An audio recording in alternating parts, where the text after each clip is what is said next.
ಬೆಂಗಳೂರಿನಲ್ಲಿ operation footpath ಮುಂದುವರೆದಿದೆ. K R ಮಾರ್ಕೆಟ್ನಲ್ಲಿ ಅತಿ ದೊಡ್ಡ ಕಾರ್ಯಾಚರಣೆ ನಡೆಯಿತು. ಜಿಬಿಎ ತೆರವಿಗೆ ಸ್ಥಳೀಯ ವ್ಯಾಪಾರಿಗಳು ತೀವ್ರ ವಿರೋಧವನ್ನ ವ್ಯಕ್ತಪಡಿಸಿದರು.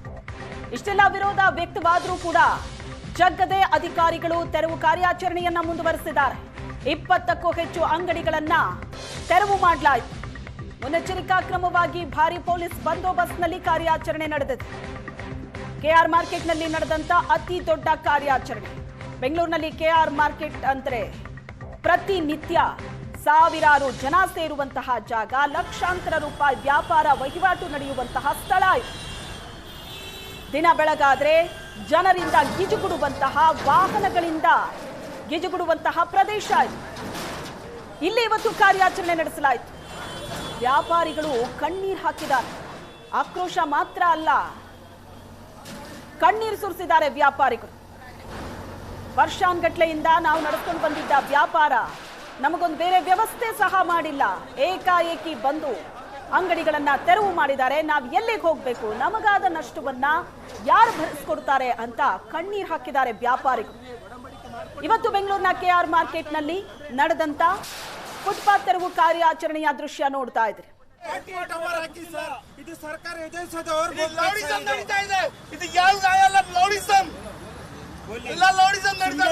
ಹತ್ತಾರು ಚಾನೆಲ್ಗಳಿದ್ದೀರಾ, ನಿಮ್ಗೂ ಎಲ್ಲರೂ ಇದಾರೆ. ನಿಮ್ಗೆ ತರ ಮಾಡ್ಬಿಟ್ಟು ನೀವೇ ಆತ ನೀವು ಕರುಣೆ ಮಾಡಿ ಸರ್. ದಯವಿಟ್ಟು 150 ಅಂಗಡಿಯಲ್ಲಿ ಎಷ್ಟು ಫ್ಯಾಮಿಲಿ ಬೀದಿಗೆ ಬರ್ತಾ ಇದೆ ಸರ್, ಎಷ್ಟು ಫ್ಯಾಮಿಲಿಗಳು ಹೋಗ್ತಾ ಇದೆ ನೋಡಿ ಸರ್. ಬಡವರು ಸರ್ಕಾರ ನಾವು ಓಟ್ ಹಾಕಿ ಬಡವರು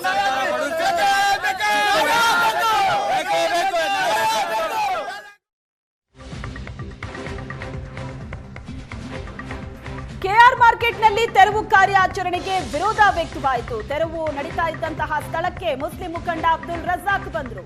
ಸರ್ಕಾರದ ವಿರುದ್ಧ ಮುಸ್ಲಿಂ ಮುಖಂಡ ಅಬ್ದುಲ್ ರಜಾಕ್ ಕಿಡಿಕಾರಿದರು. ಮುಸ್ಲಿಮರು ಈ ಸರ್ಕಾರಕ್ಕೆ ವೋಟ್ ಹಾಕಿದ್ದೇ ತಪ್ಪಾಗಿದೆ ಅಂತ ಅನ್ಸುತ್ತೆ.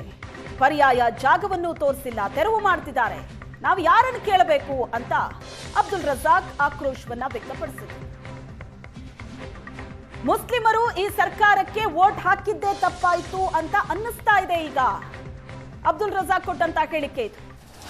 ಯಾರನ್ನು ಕೇಳಬೇಕು ನಾವೀಗ? ಪರ್ಯಾಯ ಜಾಗ ಕೂಡ ತೋರಿಸಿಲ್ಲ, ಏಕಾಏಕಿ ಎತ್ತಂಗಡಿ ಮಾಡಿಸಿದ್ದಾರೆ. ಯಾರು ಹೊಣೆ ಇದಕ್ಕೆ ಅಂತ ಪ್ರಶ್ನೆ ಮಾಡಿದ್ರು. ದೃಶ್ಯದಲ್ಲಿ ನೋಡ್ತಾ ಇದ್ದೀರಿ, ಜೆಸಿಬಿಯಿಂದ ನಡೀತಾ ಇರೋ ಕಾರ್ಯಾಚರಣೆ. ಮತ್ತೊಂದು ಕಡೆ ವ್ಯಾಪಾರಸ್ಥರು ಕಣ್ಣೀರು ಹಾಕ್ತಿದ್ದಾರೆ. ಇಷ್ಟು ವರ್ಷಗಳಿಂದ ನಾವಿಲ್ಲಿ ವ್ಯಾಪಾರ ಮಾಡ್ಕೊಂಡು ಬಂದಿದ್ದೀವಿ, ಈಗ ನಮ್ಮನ್ನ ಇಲ್ಲಿಂದ ಹೋಗಿ ಅಂದ್ರೆ ನಾವು ಎಲ್ಲಿಗೆ ಹೋಗೋದು ಅನ್ನೋದು ವ್ಯಾಪಾರಿಗಳ ಪ್ರಶ್ನೆ. ಅದರ ಜೊತೆಗೆ ಅಲ್ಲಿ ಫುಟ್ಪಾತ್ಗಳಲ್ಲೂ ಕೂಡ ವ್ಯಾಪಾರ ವಹಿವಾಟು ನಡೀತಾ ಇತ್ತು. ಆ ಕಾರಣಕ್ಕೆ ದಿನ ಬೆಳಗಾದ್ರೆ ಟ್ರಾಫಿಕ್ ಜಾಮ್ ಆಗ್ತಾ ಇತ್ತು, ಜನ ಓಡಾಡೋದಕ್ಕೆ ಆಗ್ತಾ ಇರಲಿಲ್ಲ.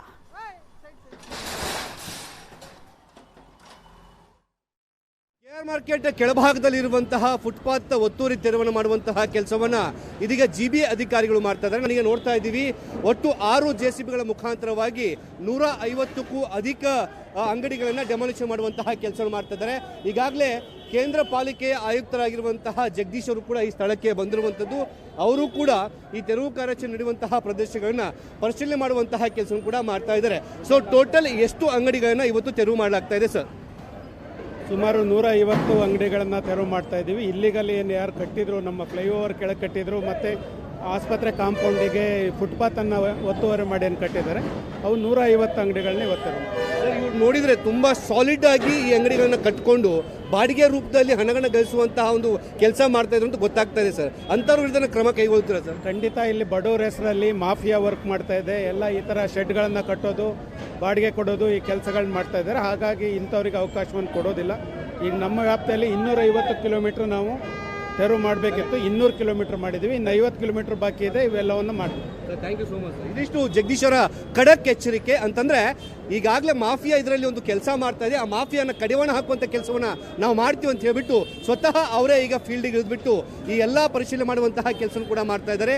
ಜೊತೆಗೆ ಎಲ್ಲೆಲ್ಲಿ ಒತ್ತುವರಿ ಆಗಿದೆಯೋ ಅದೆಲ್ಲವನ್ನು ಕೂಡ ನಿರ್ದಾಕ್ಷಿಣ್ಯವಾಗಿ ತೆರವು ಮಾಡುವಂತಹ ಕೆಲಸವನ್ನು ಕೂಡ ಮಾಡ್ತೇವೆ ಅನ್ನೋ ಮಾತನ್ನು ಕೂಡ ಹೇಳ್ತಿರೋದು. ಕ್ಯಾಮರಾ ಪರ್ಸನ್ ರುದ್ರೇಶ್ ಜೊತೆಗೆ ಮುತ್ತಪ್ಪ, ಏಷ್ಯನ್ ಸುವರ್ಣ ನ್ಯೂಸ್, ಬೆಂಗಳೂರು.